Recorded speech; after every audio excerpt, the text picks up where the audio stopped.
Question 8. Probability distribution below displays the number of times a typical baby will wake up during the night and consequently will wake up mom or dad. What's the probability that Mrs. Pendleton's baby wakes up 6 times in one night?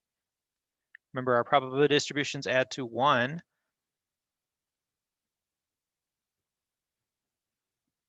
So you're going to have to add those together and subtract from 1. See what you get. The answer should be 0.1.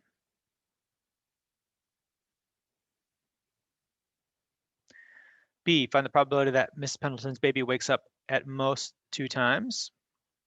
At most 2 times.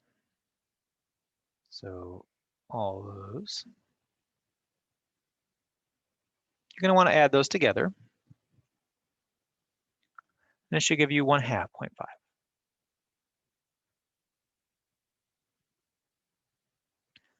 C, find the probability that Miss Pendleton's baby wakes up at least 2 times. You could add all these, including the 0.1, or you could add these two together and subtract from 1. Either way. So gives you about 75%, 0.75. D, calculate and interpret the expected number of times Mrs. Pendleton's baby will wake up in one night. Remember, expected is value times probability plus value times probability, so forth, so forth. So 0.05 plus 1 times 0.2 plus 3 times 0.3. Go through it and calculate that. Keep it going all the way. See what you get. You should get about 2.7 times. This is the formula you'll see on the formula sheet. So it's just the sum of the values times the probability of those values. And you get about 2.7 times. If you're doing your calculator, then what you'll want to do is in L1 and L2, put your value and your probability.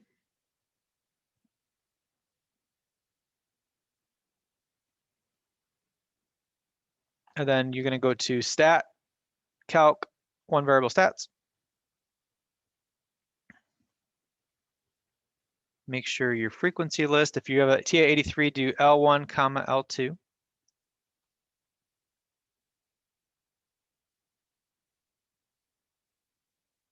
So when you're doing that, 2.71 is your expected value. It's the same thing you get when you do about all this. This is rounded, but 2.71 is a little bit more precise. And you can see your standard deviation is there too. So interpreting that, on average, Miss P's baby will wake up 2.7 times per night on average. Standard deviation, you're going to follow the formula where you're subtracting each value in the mean, squaring it, and multiplying it by its probability. Subtracting each value in the mean, squaring that number, multiplying by its probability. That's time consuming with all these numbers. So again, I would highly encourage you to put it in here. And you get about 1.577. So on average, the number of times Miss P's baby wakes up each night will typically vary by 1.578 times from the mean. And lastly, suppose the formula y equals 10x plus 20 represents the number of minutes of sleep lost based on the number of times the baby wakes up in one night. Find the mean and standard deviation for the number of minutes of sleep lost.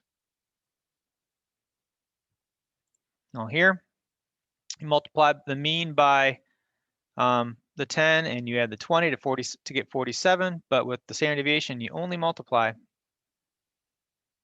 Don't add, because standard deviation is not affected by adding or subtracting.